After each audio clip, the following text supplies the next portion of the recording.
नमस्कार मंडळी, मी सचिन पवार. तुम्ही पाहताय माझं चॅनल आमचा महाराष्ट्र. तुमच्या सर्वांचं सहर्ष स्वागत. आज आपण एक नवीन विषय घेऊन आलो. कोथळीगड, जो रायगड जिल्हा, तालुका कर्जत आणि पेठ गावामध्ये आहे. ते माझ्या मागे पाहू शकता. हा कोथळी किल्ला किंवा याला पेठचा किल्ला म्हणतात आणि हे पेठ गाव आहे.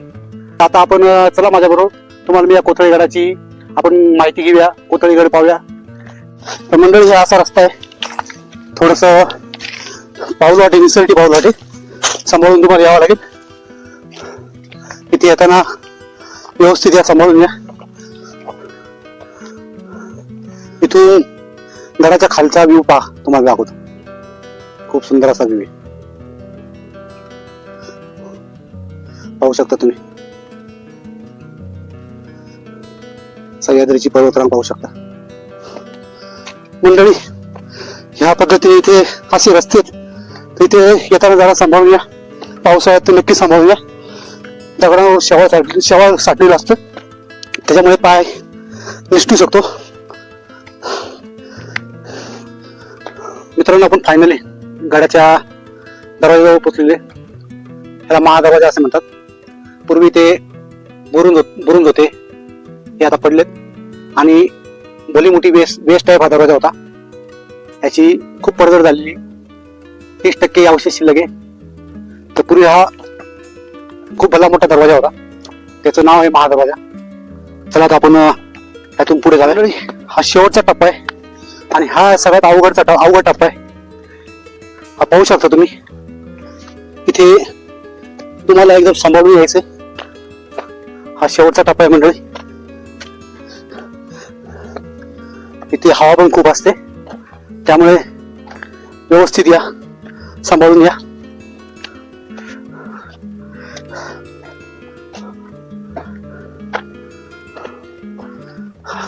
मंडळी, फायनली आपण गडावर पोहोचलेलो आहोत.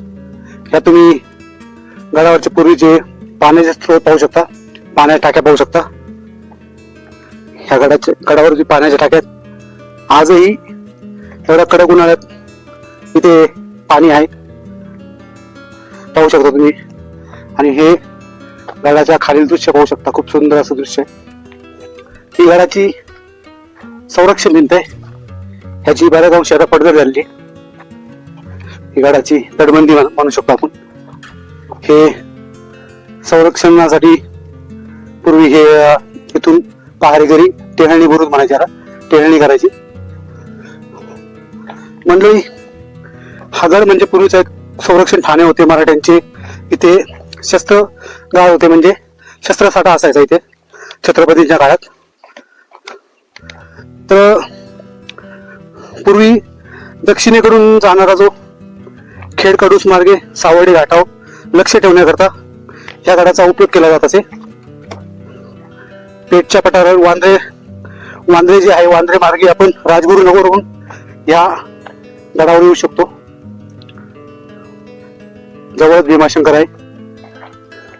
या पाण्या टाक्या पाहू शकता तुम्ही मंडळी.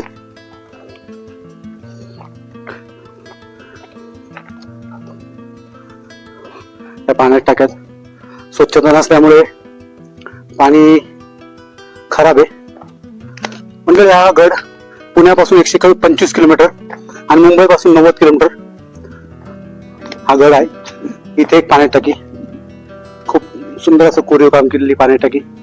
पूर्वी गडावर जे सैन्य राहायचे त्यांच्यासाठी हे पाणी वापरलं जायचं. पाहू शकता तुम्ही ही पाण्याची टाकी.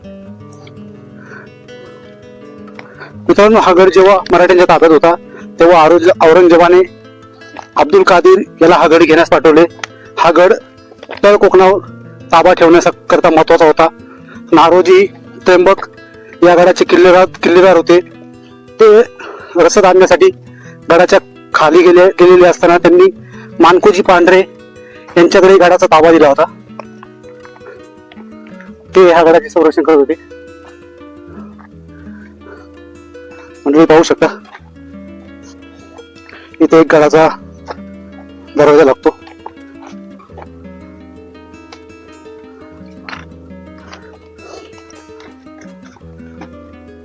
ही गडावरून खाली जाण्याची वाट आहे.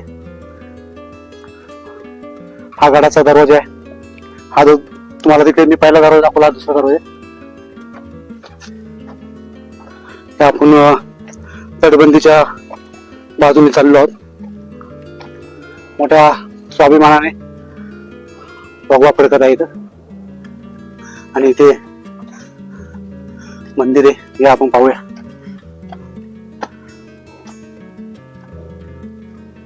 मंडळी, इथं भैरवनाथाचं मंदिर आहे. भैरवनाथ महाराज की जय.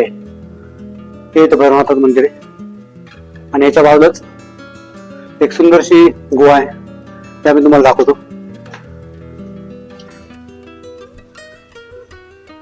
ही खूप मोठी अशी इथे गुहा आहे, त्या तुम्हाला दाखवतो.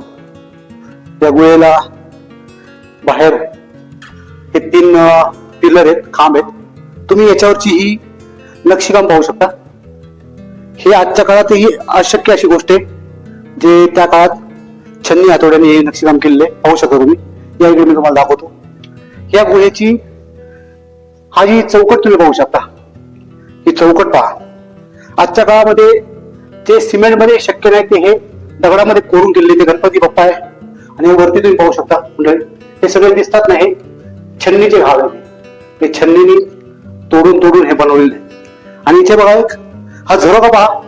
ह्या झरोक्यामध्ये ही खिडकी बघा, खूप सुंदर अशी नक्षीकाम केलेली खिडकी पाहू शकता तुम्ही. खूप सुंदर असं दिसत. आजच्या काळात जे सिमेंटमध्ये पण बनवता येणार नाही, शक्य नाही, ते नक्षीकाम दगडामध्ये केलेले ते पाहू शकता तुम्ही. आणि हे असा जो पूर्वी ओटा म्हणायचो ना आपण, त्याच्यावर बसू शकतो वगैरे, असा दगडामध्ये पूर्ण कोरलेला आहे, पाहू शकता तुम्ही. फार त्या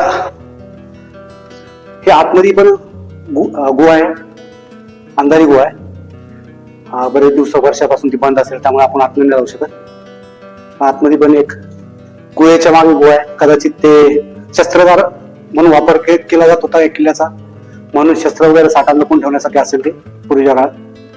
आणि खूप मोठी अशी गुहा आहे, जेणेकरून ते सैनिक पूर्वीचे तिथे राहत असेल ते ह्याचा वापर करत असेल या गुहेचा. अशी गुहा आहे. चला मंडळी, किल्ल्याचे इतरही भाग पाहूया आपण या माझ्यासोबत. मित्रांनो, ह्या किल्ल्यावरचा, या गडावरचा सगळ्यात थरारक जो रस्ता आहे, तो मी रस्ता तुम्हाला दाखवणार आहे, ज्याला चिमणी वाट असं म्हणतात. या माझ्यासोबत तुम्हाला दाखवतो मी आता. त्याच वाटेने मी पुढे जाणार आहे. मंडळी, हीच ती चिमणी वाट जी 90 अंशाच्या कोनात आहे, पाहू शकता तुम्ही. ही भुयारात दगडामध्ये कोरलेली वाट आहे. हा कोरलेला आहे. ह्या वाटेवर तुम्ही आल्यानंतर तुम्हाला वाटेल हरिहरगडाची आठवण येईल तुम्हाला. ही अशी वाट आहे, ही 90 डिग्री मध्ये. त्याच्या पुढेही आहे, दाखवतो तुम्हाला. आणि आता आपण वरती जाणार आहे इथून. या, तुम्हाला मी तिथून घेऊन जातो. हीच ती चिमणीची वाट बोलतात.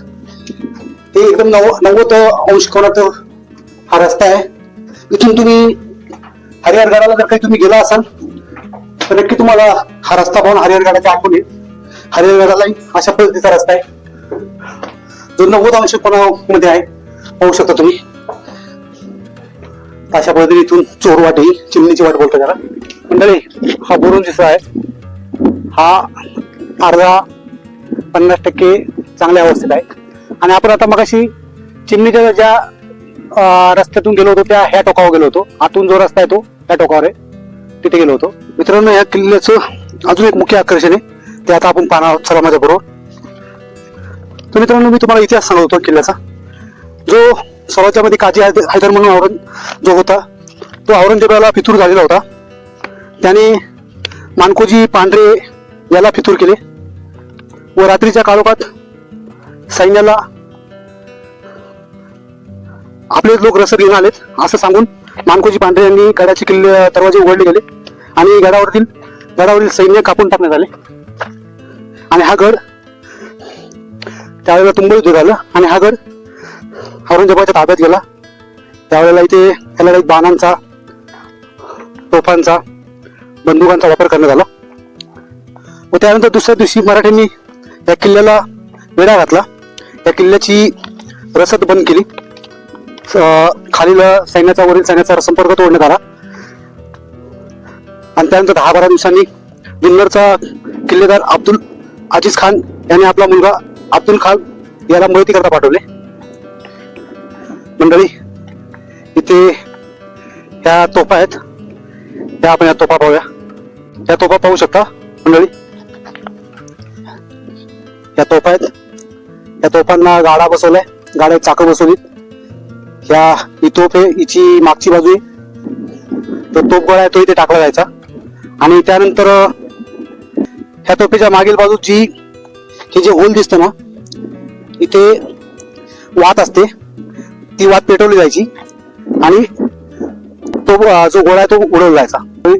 त्या इथे गडावर 2 तोफ आहेत, ही एक तोफ आहे आणि ही एक तोफ आहे.